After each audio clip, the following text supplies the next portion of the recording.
E aí, pessoal? Tudo bem com vocês? Hoje a gente vai se aventurar no mundo do budismo, uma tradição que, olha, tem muita história para contar. A gente preparou um mergulho profundo aqui, baseado num texto bem legal chamado A Essência do Budismo. É um guia que dá uma visão geral de tudo. A história, as crenças, as práticas, tudo que você precisa saber para entender essa filosofia que surgiu lá na Índia Antiga com os ensinamentos do Buda. É isso aí. E o budismo, cara, não é brincadeira. Hoje ele é a quarta maior religião do mundo, com quase 500 milhões de seguidores, né? É muita gente, espalhados pela Ásia inteira e agora chegando com tudo no Ocidente. Uma tradição que influenciou e continua influenciando a vida de muita gente. E a gente está aqui para te guiar por esse mar de informações, né? A gente vai direto ao ponto, sem enrolação, trazendo o que realmente importa do budismo de um jeito que todo mundo possa entender. Sem te afogar em um monte de detalhes, sabe? É. A gente quer que você saia daqui, depois dessa conversa, com a base sólida sobre o budismo, preparado para se surpreender com algumas ideias e entender os princípios que são a base de tudo. A gente vai desmistificar tudo. Desde as origens, a figura do Buda, os ensinamentos mais importantes, até as diferentes escolas que moldaram o budismo ao longo dos séculos. Vamos começar lá no início, né? Tudo começou com um cara chamado Siddhartha Gautama, que mais tarde ficou conhecido como Buda. Isso, Buda. Ele era um tipo de professor andarilho, sabe? Vivia lá na região da planície Gangética Oriental, na Índia. Faz muito tempo, né? Faz, uns 200, 500 anos atrás. Era uma época, imagina, de muita busca espiritual, vários grupos buscando novos caminhos, novas ideias, e o budismo surgiu dentro desse movimento que a gente chama de Hamuka. É curioso como a gente tem vários textos antigos sobre a vida do Buda, mas nem sempre eles concordam em todos os detalhes. É verdade. A origem social dele, por exemplo, é um ponto que os estudiosos ainda debatem. Uns dizem que ele era de uma família real, filho de um rei chamado Suddhodana, outros. Acham que ele era de uma comunidade chamada Shakya, que era governada por um conselho de líderes sem um rei propriamente dito. É tipo um quebra-cabeça com peças faltando, né? A gente tenta juntar as peças, mas sempre falta alguma coisa. Mas o que a gente sabe com certeza é que Gautama ficou muito impactado pelo sofrimento que ele via no mundo. A doença, a velhice, a morte. Isso mexeu muito com ele. Demais. Ele queria encontrar um jeito de se libertar desse ciclo de sofrimento. Aí ele começou a estudar com vários mestres de meditação. Tipo qual? Darakal Ahama e o Daka Hamaputa, por exemplo. Ele aprendeu técnicas avançadas de meditação com eles, mas sentiu que ainda faltava algo. E aí ele tentou de tudo, né? Chegou a viver como um asceta, quase se matando de fome, para ver se encontrava alguma resposta. Ele experimentou jejuns extremos, práticas bem radicais, achando que isso purificaria o corpo e a mente, mas ele percebeu que essa abordagem também não o levava para onde ele queria. Ele teve aquele momento eureka, né? Decidiu se concentrar na meditação. E foi aí que ele se sentou embaixo de uma figueira que hoje a gente chama de árvore Bodhi, em Bodhia, e ali, segundo a tradição, ele alcançou o despertar, ou Bodhi. Que momento, né? E nesse momento ele teve uma compreensão profunda sobre o karma, sobre as vidas passadas, sobre como acabar com o sofrimento. Ele entendeu o caminho do meio, sabe? Um caminho que evita os extremos. Interessante. E dessa experiência surgiram as 4 nobres verdades, né? A base do budismo. Exatamente. Imagina as 4 nobres verdades como um diagnóstico e um plano de tratamento para lidar com o sofrimento. A primeira verdade é o dukkha, que a gente geralmente traduz como sofrimento, mas é um pouco mais amplo que isso. Não é só a dor física ou emocional, né? Tem uma outra camada aí. Isso, é tipo aquela sensação de que nada é completamente satisfatório, sabe? As coisas boas não duram para sempre. Tipo, você tá de férias, curtindo, relaxando, mas lá no fundo você sabe que a rotina vai voltar. A gente sente isso. É essa a ideia. É uma insatisfação básica que o Buda tá apontando, ligada à impermanência de tudo. Faz sentido. A segunda nobre verdade, samudaya, explica a causa desse dukkha. E a causa está no apego, no desejo. Isso no Tanya, essa vontade de ter, de possuir, que nos prende nesse ciclo de nascimentos e mortes Sussasara. E aí vem a terceira verdade, né? Nirodha, que diz que dá para acabar com o sofrimento. Que é possível alcançar um estado onde o apego não existe mais. Exato, é uma luz no fim do túnel. E a quarta verdade, Marga, mostra o caminho para chegar lá, o famoso nobre caminho óctuplo. É tipo um mapa, então.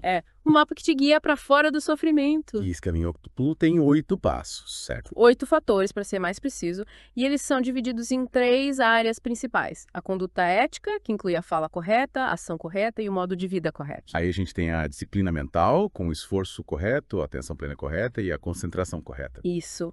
E para finalizar, a sabedoria, com o entendimento correto e a intenção correta. É um caminho que integra corpo, mente e espírito. Muito interessante. E além das 4 nobres verdades, a gente tem as 3 marcas de existência que explicam como o budismo vê a realidade. Elas meio que tiram a venda dos nossos olhos, sabe? mostram como a gente se ilude. As 3 marcas são dukkha, o sofrimento, anicca, a impermanência, e anatta, o não eu. A gente tende a acreditar que as coisas são permanentes e que a gente tem um eu fixo, né? A gente se apega a essa ideia, e essas 3 marcas nos mostram que isso é uma ilusão, que tudo está em constante mudança e que não existe um eu separado de tudo. Essa ideia de anotar o não eu é uma das coisas mais difíceis pra gente entender, né? A gente tá tão acostumado a pensar que tem uma alma que não muda, que é eterna. É um desafio, com certeza. Mas quando a gente começa a investigar essa ideia, a gente vê que não tem nada que a gente possa apontar e dizer, isso sou eu, isso é permanente. É como descascar uma cebola, sabe? Camada por camada. E no final não tem um núcleo sólido. A gente nunca encontra o eu verdadeiro. E aí, quem entra o Sassara, né? O ciclo de renascimento. Exatamente. É como se a gente estivesse preso nessa roda gigante de nascimentos e mortes.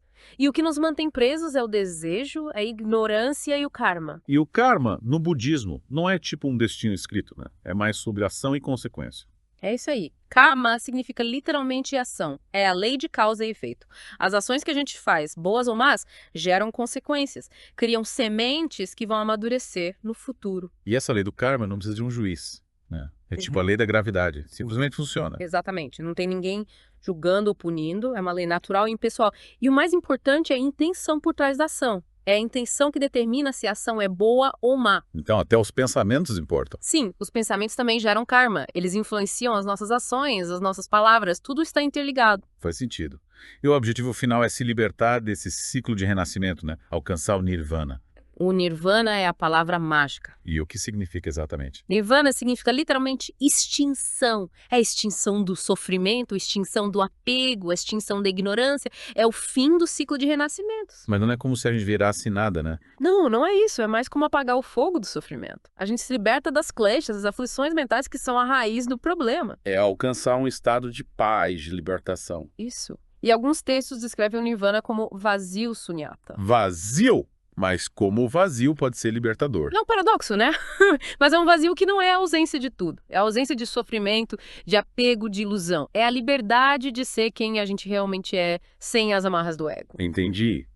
E como a gente chega nesse estado de nirvana? Aí entram os ensinamentos do Buda, o caminho octuplo, as práticas de meditação, a compreensão da impermanência e do não-eu. É um processo de transformação interior.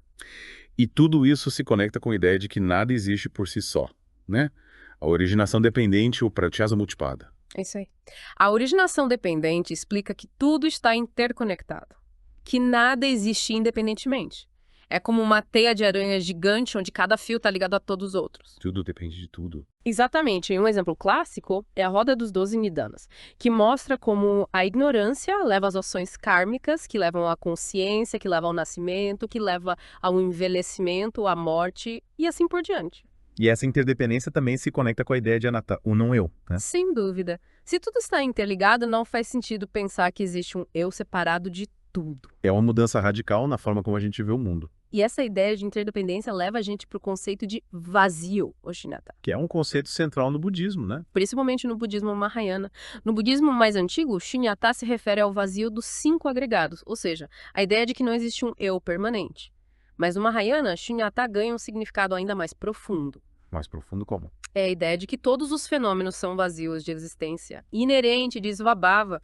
Nada tem uma essência própria, independente. Então nada é realmente fixo ou permanente. Exatamente. E isso pode parecer assustador no começo. Mas quando a gente entende o que Shunyata realmente significa, a gente se liberta de muito sofrimento. É libertador entender que tudo está em constante mudança. E o budismo também oferece um refúgio, né? As 3 joias, o Triratna. As 3 joias são como um porto seguro no meio do oceano da existência. A primeira joia é o Buda. O próprio Buda. Sim, mas a forma como o Buda é visto varia entre as diferentes escolas. No budismo Theravada, o Buda é visto como um ser humano que alcançou a iluminação por seus próprios esforços. É um exemplo a ser seguido. Exatamente. Já no budismo Mahayana, a visão do Buda é mais ampla. Existem vários Budas em diferentes dimensões que emanam compaixão e sabedoria para ajudar todos os seres. É uma visão mais cósmica. Isso. E a segunda joia é o Dharma. O Dharma. Sim, o Dharma são os ensinamentos do Buda, é a verdade sobre a realidade. É o caminho para a libertação. Mas o Dharma não é algo pra gente se apegar, sabe? Não é dogma. É mais como uma jangada que a gente usa para atravessar o rio. Quando a gente chega na outra margem, não precisa mais carregar a jangada. Faz sentido.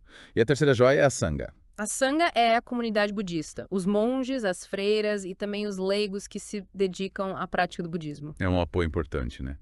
A Sangha é como uma família espiritual. A gente se ajuda, a gente pratica junto, a gente aprende um com o outro. E é a partir daí que as grandes escolas do budismo se diferenciam. Sim, as duas principais escolas hoje são o Theravada e o Mahayana. E quais as diferenças entre elas? O Theravada, que é a escola mais antiga, foca na busca individual pela libertação, pelo nirvana. É um caminho de autotransformação através da meditação, do estudo dos textos e da prática ética. E o Mahayana. O Mahayana surge mais tarde e traz algumas ideias novas. O Mahayana enfatiza a compaixão e o ideal do Bodhisattva. Ou Bodhisattva. O Bodhisattva é um ser que busca a iluminação não só para si, mas para todos os seres. É um caminho de altruísmo, de compaixão universal. Então, o Theravada é mais focado no indivíduo e o Mahayana na comunidade. É uma forma de simplificar. E os dois caminhos levam ao Nirvana. Sim, os dois caminhos levam à libertação do sofrimento, mas a forma como eles entendem o Nirvana e o caminho para chegar lá tem algumas nuances. Entendi. E além do Theravada e do Mahayana, a gente também tem o Vajrayana, né? O Vajrayana é uma escola que se desenvolve a partir do Mahayana. É uma escola mais esotérica que usa técnicas tântricas para acelerar o processo de iluminação. Tântricas. O Tantra é um conjunto de práticas que usam a energia do corpo e da mente para alcançar a libertação. Interessante. E todas essas escolas têm práticas em comum, né? Sim. A base da prática budista é o caminho óctuplo que a gente já falou. Mas cada escola desenvolve suas próprias técnicas e métodos de meditação. E a meditação é fundamental no budismo, né? É a base de tudo. Através da meditação, a gente acalma a mente, desenvolve a concentração, a atenção plena e a sabedoria. E existem diferentes tipos de meditação, né? Sim, vários. A gente tem a meditação samatha, que foca na calma, na tranquilidade mental. E a gente tem a meditação vipassana, que desenvolve a introspecção, a visão profunda da realidade. E as duas se complementam. Sim. A samatha acalma a mente e prepara o terreno para a vipassana. E a vipassana nos leva à compreensão da impermanência do não-eu, da natureza da realidade. E além da meditação, o budismo também dá muita importância à ética, né? Com certeza. Ah, A ética é a base da prática. Sem ética, a meditação não leva a lugar nenhum. E os 5 preceitos são a base da ética budista, né? Isso. Os 5 preceitos são não matar, não roubar, não ter conduta sexual inadequada, não mentir e não usar substâncias intoxicantes. É um código de conduta para viver uma vida mais harmônica, né? É um código que visa o bem-estar de todos os seres. E para quem quer se aprofundar na prática, existem os retiros, os mosteiros, né? Sim. Existem várias formas de se aprofundar no budismo. A gente pode participar de grupos de estudo, de retiros de meditação, ou até mesmo se tornar monge ou freira. E o budismo também tem uma rica tradição textual, né? Sim. O budismo tem uma vasta coleção de textos que foram sendo escritos e transmitidos ao longo dos séculos. E esses textos são importantes para entender o budismo. Sim, os textos são fundamentais. Mas é importante lembrar que o budismo não é uma religião baseada em dogmas. Não é para seguir cegamente. Os textos são guias, são mapas. Mas o mais importante é a prática, é a experiência direta da realidade. É aplicar os ensinamentos na vida real. Exatamente. E o budismo, ao longo da sua história, se espalhou por vários países, né? Sim, o budismo saiu da Índia e foi para China, Japão, Tibete e Sudeste Asiático. E em cada lugar que ele chegou, ele se adaptou à cultura local, absorveu novas influências. É como se o budismo fosse um rio que vai se moldando ao terreno por onde passa. É uma boa analogia. E hoje o budismo está presente no mundo todo, né? O budismo está se tornando cada vez mais popular no Ocidente. As pessoas estão buscando novas formas de lidar com o sofrimento, com a ansiedade, com o estresse da vida moderna, e o budismo oferece ferramentas para isso. E para a gente encerrar essa nossa conversa, qual seria a mensagem principal do budismo? A mensagem principal é que a gente pode se libertar do sofrimento, que a felicidade é possível, que a gente tem o poder de transformar a nossa mente e criar um mundo melhor. Que mensagem linda! É uma mensagem de esperança. E é uma mensagem que está mais relevante do que nunca no mundo de hoje. É isso aí.